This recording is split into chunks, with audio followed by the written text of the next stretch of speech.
안녕하십니까? 오늘은 전 세계적 화학 제품 부족 사태에 따른 역대급 호황 국면에 대해 이야기를 한번 해보고자 합니다. 오늘 나온 하나투자증권 윤재성 위원님 레포트 제목 및 멘트입니다. 시황 전방 강세, 2주 연속으로 강력한 한 줄이죠. 사실 이번 주는 길게 이야기할 필요가 없습니다. 국내 범용화학 제품 전반의 마진이 동시에 상승 중이기 때문입니다. 생산량 기준 1위부터 3위인 폴리에틸렌, 폴리프로필렌, 에틸렌글리콜의 상승 그래프 각도를 보시면 유가 상승이고 뭐고 다 씹어먹고 올라가는 중입니다. 그래도 분석은 해봐야겠죠. 순서는 이해하기 편한 순으로 배치했습니다. 먼저 중국 석탄 관련 이슈인데요. 중국 주 석탄 생산지에 예상하지 못한 폭우가 내려서 석탄 생산 및 운송이 많은 타격을 받았다고 말씀드렸죠. 중국 석탄 생산량입니다. 1위부터 3위 지방 모두까지 생산 이슈가 생겼습니다. 산서랑 섬서성은 폭우, 내몽골은 부패로 인한 정치 관련 이슈로요. 지난 10일에 올려드린 영상에서 중국의 평년보다 심한 한파가 곧 닥칠 거라고 말씀드렸었는데 우리나라도 그렇지만 이미 겨울이 왔습니다. 오늘 오전 8시 기준 동북아시아의 날씨인데요.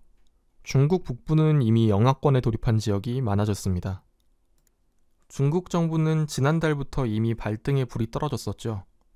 1월부터 8월까지 작년 대비 적은 양으로 석탄을 수입하다가 9월 들어서만 작년 대비 76% 증가한 엄청난 양의 석탄을 수입했습니다.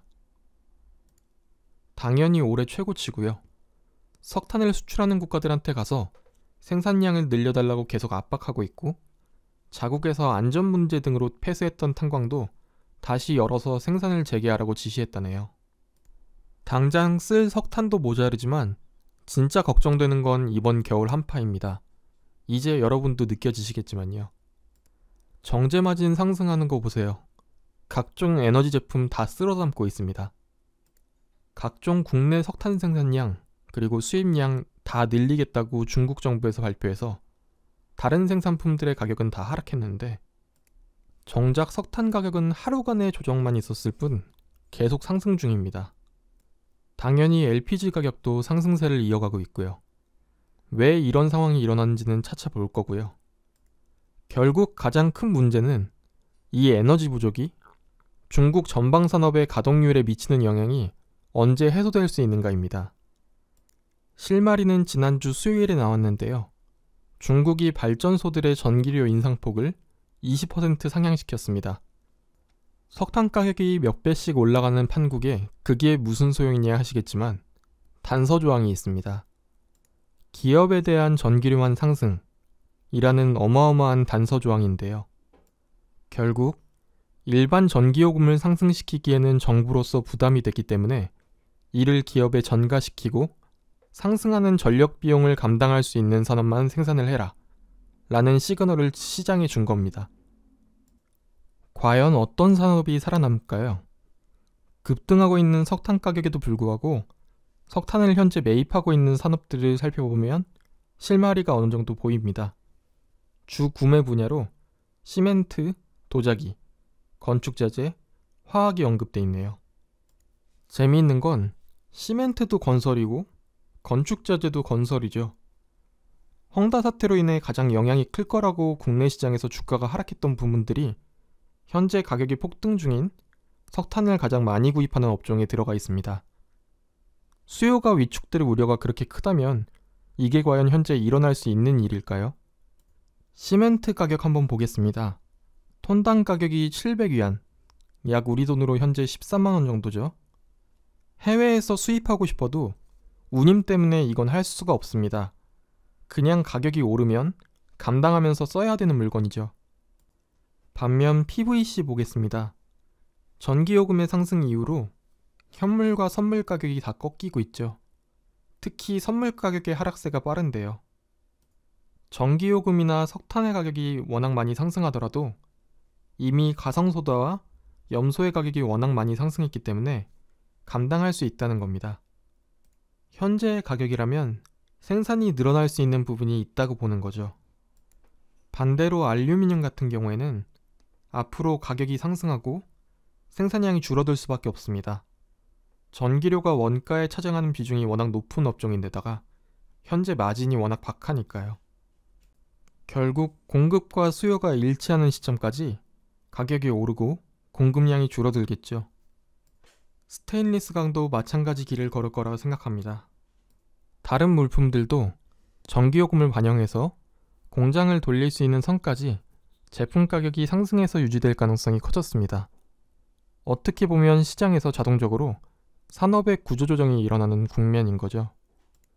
지겹게 언급드리고 있는 화섬체인입니다. 롯데케미칼과 대한유화의 수혜가 예상이 되는데요. 제품인 폴리에스터 가격이 8%, 에틸렌글리콜 가격이 4%, 테레프탈산 가격이 3%, 전방적으로 다 올랐습니다. 에틸렌글리콜 가격은 무려 8주째 연속 상승이고요. 아까 중국에 겨울이 시작됐다고 말씀드렸는데 석탄이 모자르면 난방을 제대로 안 해주겠죠. 그럼 어떻게 할까요? 결국 껴입어야죠. 중국인들이 우리처럼 오리털 잠바 입고 다니고 구스 입고 다니고 하겠습니까? 결국 패딩 안에 폴리에스터 꽉꽉 채워서 껴입고 다녀야 됩니다. 근데 이거 14억 인구가 입어야 되는 옷입니다. 대체품으로 쓰일 만한 면화 시세는 이미 역사상 최고점을 뚫고 계속 올라가고 있고 어쩔 수 없이 폴리에스터도 가격을 따라가야죠. 이 상황은 중국 에틸렌글리콜의 선물 시세를 보면 눈에 보입니다. 다른 범용 제품들은 선물 가격이 꺾이는 게 확연히 보이는데 에틸렌글리콜만 현재 반등 중이죠. 석탄으로 만드는 에틸렌글리콜은 현재 원가가 안 나오고 현 시점은 생산이 부족할 수밖에 없는 구조가 되어버렸습니다. 제품을 생산하는 폴리에스터의 가동률은 중국 정부의 가동중지에도 불구하고 80% 선을 유지하고 있는데 원재료인 PTA, 즉 테레프탈산의 가동률은 66%입니다. 앞으로 가격 상승을 예상할 수 있겠죠. 다음으로 주요 석유화학 수입처 중 한 곳인 동남아시아입니다. 강력한 수요 회복을 예상하고 있다는데요. 먼저 말레이시아부터 보시면 코로나 환자가 본격적으로 줄고 있고 성인 인구의 백신 접종률이 90%에 도달함에 따라 봉쇄 조치가 완화되고 있습니다. 일일 확진자 그래프를 보시면 추이가 보이시죠? 완연히 감소 중입니다. 인도네시아는 거의 사실상 정상화되어가는 분위기입니다. 인도네시아의 일일 확진자 수입니다. 최근에 확진자도 이렇게 감소하고 석탄 수출 가격이 폭등하면서 인도네시아 증시도 같이 폭발하고 있습니다. 다음은 태국입니다. 10월에는 백신 접종자들이 입국할 때 자가격리 기간을 일주일로 줄였고 11월부터는 몇몇 국가들의 백신 접종자에 한해 격리 없이 입국하는 절차를 도입할 예정으로 알려져 있습니다. 태국의 확산세는 아직 완벽히 잡힌 부분은 아니지만 그래도 고점에선 많이 줄어드는 모습을 보여주고 있습니다. 베트남입니다. 거의 90일 동안 전 국민을 자가격리에 가깝게 봉쇄를 했는데요. 그 결과 확진자가 많이 감소하는 모습을 보여주고 있고 10월부로 셧다운을 해제했답니다. 동남아시아 코로나 피크아웃에 따라 SBR, 스틸앤부타디엔 고무 가격도 6% 올랐는데요.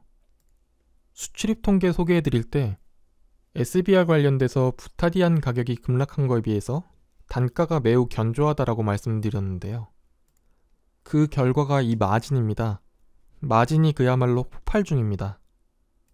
주력 제품인 MB 라텍스만큼은 아니지만 금호석유화학이 상당량을 생산하고 있는 제품인데요. 베트남이나 동남아시아 가보신 분들은 당연히 아시겠지만 그야말로 오토바이의 천국입니다. 한동안 얼어붙어 있던 타이어의 수요가 이제 본격적으로 열리기 시작합니다. LA 항구 문제도 커뮤니티를 통해 전해드렸었는데요. 주 7일 24시간 가동에 바이든 대통령이 직접 대형 물류기업들을 불러서 심야에 작업하라고 압박했다는 소식을 전해드렸습니다. LA항의 물동량입니다. 10일부터 16일까지 전주 대비 98.6% 증가한 물동량을 처리했습니다. 본격적으로 물량을 밀어내기 하고 있는데요. 이는 작년 같은 달 대비 19.27% 증가한 물량, 그리고 다음 주는 이보다 더 증가한 21.47% 증가한 물량을 소화할 것으로 보입니다. 미국인들의 연말 쇼핑 시즌에 대한 애정을 만만히 보시면 안 될 듯합니다. 현재 LA항의 선박 정박 현황입니다. 심한 배는 20일 넘게 정박해 있는 배도 보이네요.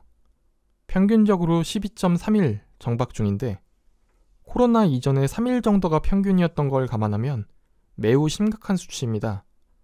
하지만 해결의 실마리가 보이고 있는 중입니다.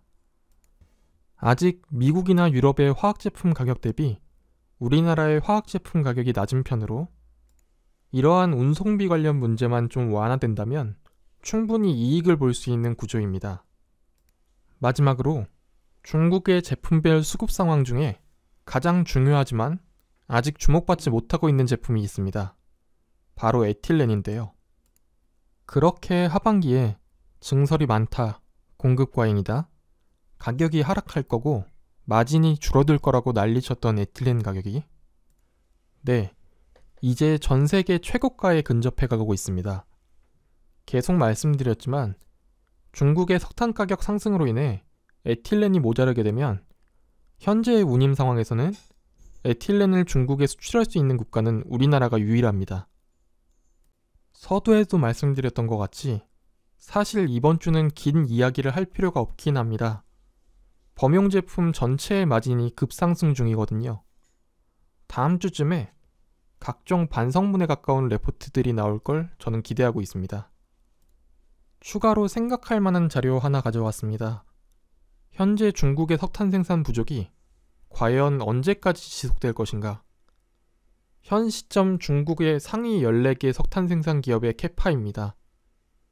전력 수요는 매년 10에서 15%씩 꾸준히 성장하는데 사실상 석탄의 생산량은 5년 후에도 그대로일 것으로 전망이 됩니다. 이 차이나는 생산량만큼 중국이 과연 성공적으로 에너지 전환에 성공할 수 있을지 지켜봐야겠습니다. 이번 주도 성공 투자하시기 바랍니다. 감사합니다.